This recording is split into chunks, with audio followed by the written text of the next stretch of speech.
इस सीन में महारानी इतनी खुली जगह पर है, पर जब ये लोग महारानी का पीछा करते हुए आते हैं तो वो वहाँ से इतनी जल्दी गायब हो जाती है और एकदम पीछे से निकल आती है, जबकि वहाँ पहले नहीं थी। जादू। अबे यार जादू इतनी जल्दी तो ना आना तू। और महारानी ने जरा चेक मारो तीर कौन सा मारा जो उसके बैग पर लगा हुआ था। अब पहली बात तो ये कि महारानी ने अपने हाथ से तीर निकाला कैसे होगा। चलो माना के निकाल लिया, तो ये तीर पहले क्यों नहीं निकाला जब लगा था? महल से इतनी दूर आकर ही क्यों निकाला? Explain us please. अब जब उन्हें मार के महारानी चलती है तो नीचे देखो सीधा पानी जा रहा है, पर एकदम देखो हुआ क्या। हाँ ताकि वो फिसल सके। यार आपको पता है कि एक बंदे ने 2 घंटे पानी में सांस रोके रखने का वर्ल्ड रिकॉर्ड बनाया, पर उसके बाद उसकी लाश मिल गई। पर ये महारानी जी ने तो हद ही कर दी। पानी में डूबी रही कम से कम 3-4 घंटे, और वो भी हाथ ऊपर करके, और पानी के बहाव में आगे पीछे भी नहीं जा रही, वहीं पर रुकी हुई है। और इस चिड़कुट का काम देखो जरा, ऊपर से बच्चा पकड़ लिया और वो बेचारी नीचे से निकल गई। अबे यार महारानी को तो बचा। इसी बात पर महारानी भी जाते जाते फिंगर ही दिखा कर गई इस चिरकुट को। अब वो मिडल तो नहीं थी, पर मतलब मिडल वाला ही लो आप इस चिरकुट के लिए। अब यार अब आप लोग खुद ही बताओ, ये वकांडा का क्रिस गेल चल कर आ रहा है, मतलब पानी की हाइट इसके कांधे पर आ रही है, तो महारानी की हाइट इतनी भी छोटी नहीं थी यार। ये पानी के नीचे खड़ी है, वो भी न्यूयॉर्क वाली आंटी की तरह हाथ ऊपर करके, और ऊपर भी सिर्फ इसका हाथ ही है, और लेट कर तो आप हाथ ऊपर कर नहीं सकती। और अब इस चिरकुट की बात सुनो। क्या पता मालिक, दूरी देखकर तो लगता है कोई रानी महारानी होगी। अब इसे उंगली देखकर ये पता लग गया कि रानी महारानी होगी, तो भाई उसे पकड़ ही लेता। पर जैसे महारानी ने उंगली दिखाई, इसका मतलब वो जिंदा थी। मतलब इतनी देर पानी में रहकर भी वो जिंदा थी। फिर भी सब रिकॉर्ड टूट ही गए बॉस। अगर ये चिरकुट रानी को बचा लेता तो आज महारानी का नाम गिनीज वर्ल्ड रिकॉर्ड में होना था। यार अगर मैं यहाँ रॉन्ग हुआ तो कमेंट में जरूर बताओ, क्योंकि सिर्फ खड़े खड़े बाहुबली ने इतनी लंबी जंप लगा ली, बस 1 इंच से रह गया। और एक काम ये बचपन से कर रहा है, पर इस बंदे का इतना सा भी दिमाग काम नहीं किया कि भाई अगर खड़े खड़े इतनी लंबी जंप लग रही है तो भागकर तो पक्का ही पहुंच जाएगा ना।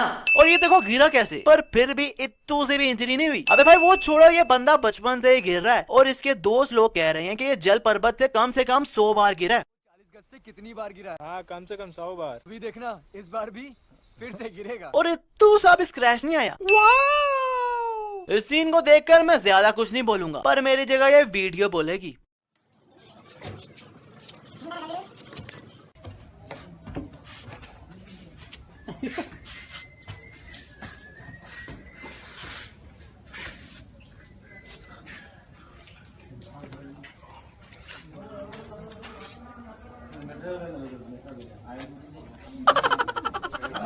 मतलब पहले शिवा ने इतनी स्ट्रगल करके उठाया, शक्ल ही देख लो, इतना जोर लगा रहा है, पर फिर थोड़ी देर बाद ये जंपिंग लगाना शुरू हो जाता है, वो भी उसे पकड़ के।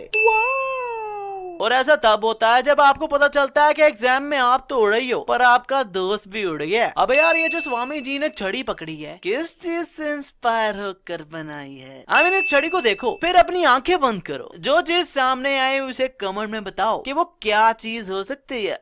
शिवा ने मखोटा मिट्टी पर रखा और उठाया तो कोई शक्ल बन गई। फिर ये अपनी आर्टिस्ट की कला बाहर लाकर उसके बाल बना देता है, तो ये लड़की बन गई। भाई अगर बाल छोटे बना देता तो लड़का बन जाता, पर इसने लड़की ही क्यों बनाई? क्या शिवा की भी मेरी तरह कोई गर्लफ्रेंड नहीं? और ये शिवा भी किसी बच्ची के लिए तरसा पड़ा हुआ है। Explain us please. At last ये जल पर्वत से जंप लगा ही लेता है, पर देखो ये उड़ कैसे रहा है। चलो वो छोड़ो, इस कपड़े को देखो, ये उड़ के इधर आ रहा है, तो हवा से कपड़ा भी तो ऊपर उड़ना चाहिए था ना, पर ये तो लटक रहा है। अब शिवा इस पेड़ की डाली पर जंप लगाता है और गुलेल की तरह ऊपर, और ऊपर भी इतना चला जाता है कि बादलों से भी ऊपर चला जाता है, क्योंकि यहाँ साफ नजर आ रहा है कि बादल नीचे रह गए हैं, और वो पेड़ तो बादलों के नीचे ही होगा ना, क्योंकि वो पेड़ यहाँ से तो नजर आ नहीं रहा। अब शिवा इस पत्थर पर खड़ा है, पर यहाँ पर पहुंचा कैसे? क्योंकि अब तो नीचे कोई पेड़ भी नहीं जिसे गुलेल बना के ये यहाँ उड़ के आ जाए। अब शिवा इस पत्थर पर खड़ा है, पर अब कोई बताएगा कि कौन सी बम्बो स्टिक पत्थरों पर निकलती है जो इस पत्थर के बीच में निकली हुई है? हाँ पता है, ताकि वो इसका तीर कमान बना सके। पर जब ये उसे काटता है तो उसका कुछ पार्ट वहीं रह जाता है, पर थोड़ी देर बाद वो भी गायब हो जाता है। चलो माना कि बम्बो स्टिक भी आ गई, सब कुछ आ गया, पर ये तीर को नुकीला करने के लिए ब्लेड कहाँ से आया?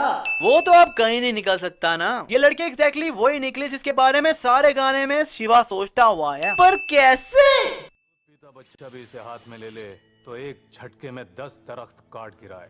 दूध पीता बच्चा? Really? No no no, I mean really? अबे यार, ये तलवार के बच्चों की प्लास्टिक वाली तलवार थी जो ऐसे टूट गई। इस सीन में अवंतिका ने अपना सिर्फ हाथ पानी में डाला है, पर कैमरा जब पानी के अंदर आता है तो इसका तो पूरा बाजू ही पानी में है, और बड़ा कमाल का पेन है जो पानी में भी एकदम झकास चल रहा है। तो ये 2 कलरों का टैटू एक ही पेन से शिवा ने कैसे बना लिया? अब कुछ लोग कहेंगे कि उसके पास तो भाई पेंट था, तो भाई अब पानी में पेंटिंग हो रही है, इसकी कोई सेंस बनती है तो फिर मुझे बता दो यार। ये बंदी जो देखे बिना पता कर सकती है कि दुश्मन कहाँ है और उसे तलवार मार सकती है। इसे यहाँ पता ही नहीं कि पीछे कोई है।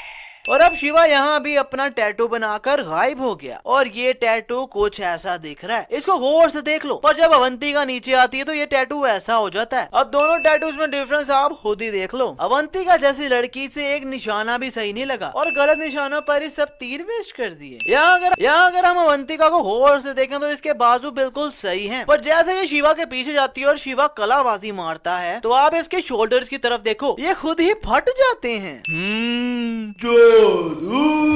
मतलब ये देखो यार, इस लड़की के शोल्डर नजर आ रहे हैं अंदर से, पर फिर शिवा नीचे आकर इसके बाजू उतार देता है और ऐसा फील करवाता है कि इसने ही फाड़े हैं, पर वो तो पहले से ही फटे हुए थे और मैंने आपको दिखा दिया। अब यार, ये लड़की जंगलों में रहती है, पर ये सीन देखकर तो मुझे लगा जैसे ये लोग सनसिल्क की एड दिखा रहे हैं। अब यार, इतने तो मेरे 2 बार शैम्पू करके भी सिल्की नहीं होते बाल जितने इसके जंगलों में रहकर हैं। वाओ, क्या थ्रो है! इतनी तो जोंटी रोड की थ्रो नहीं जितनी शिवा ने इस खून के कतरे से कर दी कि सीधा विकेटों के बीच में लगी है जाके। कभी भी किसी झरने का पानी गिरने से किसी का ऐसा रिफ्लेक्शन आया है यार? मोबाइल प्रिंट आ जाता है, पर ये तो सीधा अल्ट्रा HD 4K प्रिंट आ गया। अब यार आप बताओ कि इन्हें मिले 2 मिनट नहीं हुए और क्या से क्या हो गया, और हम बेचारों की तो आधी जिंदगी यही सुनने में गुजर जाती है कि I love you but as a friend. ओ भाई कहाँ देख रहा है? भाई लोग, ये सब तो अवंतिका का फट गया था ना, तो फिर इसने ये दोबारा कैसे पहन लिया? Explain space. इस सीन में शिवा इस पत्थर को नीचे पुश करता है और ये लोग होते हैं ऊपर, तो एकदम ये सारे कैसे गिरने लग जाते हैं जबकि ये होते हैं ऊपर। चलो ये छोड़ो, ये पत्थर नीचे गिराया है शिवा ने यहाँ पर लैंडस्लाइडिंग ऊपर से होने लग गई है। शिवा की जंप देखो जरा, ऐसे जंप के लिए काफी फोर्स चाहिए, फिर भी घोड़ा जिसके ऊपर से जंप लगाई वो इत्तू सा भी नहीं हिला। ये चिरकुट इसके बीच में से निकलकर सिर्फ इसके ऊपर गिरता है, पर ये तो ऐसा जैसे बाय 1 गेट 7 फ्री के सब भी नीचे गिर गए। यहाँ बात सुनो कि शिवा कहता क्या है।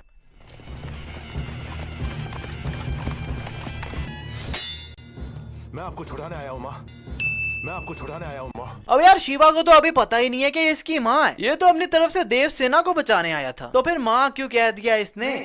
अब तो मुझे बिलीव हो गया कि ये तलवारें प्लास्टिक की हैं बच्चों वाली, क्योंकि ऐसे कौन सी तलवार टूटती है बॉस? इस सीन में ये बंदा यहाँ खड़ा है और फिर शिवा और कट्टेपा भागते हैं तलवार पकड़ने, तो ये काफी दूर रह जाता है। फिर भी जब शिवा कलाबाजी मार के तलवार पकड़ ही लेता है तो नीचे आते हुए इसका सर काट देता है। भाई वो तो इतना पीछे था, तो क्या शिवा हवा में उड़ते उड़ते ही उधर पहुंच गया? इस सीन में शिवगामी के इधर देखो कुछ भी नहीं है, पर फिर ये यहीं से चाकू निकाल लेती है। अब कट्टेपा शिवा को कैसे इसके पिता की स्टोरी सुना रहा है, पर यार ऐसी स्टोरी ये कैसे बता सकता है जहाँ पर ये खुद ही नहीं है, बल्कि भिलाल देव और बाहुबली अकेले गए थे वहाँ। ऊपर से ये जो बीच में गाना आ गया वो कि कट्टेपा ने खुद गा कर सुनाया होगा, पर यार अब इतनी सीरियस स्टोरी चल रही है, इसमें अब गाना भी बताने की क्या जरूरत थी? के हाथों तड़प तड़प के मरने से अच्छा है।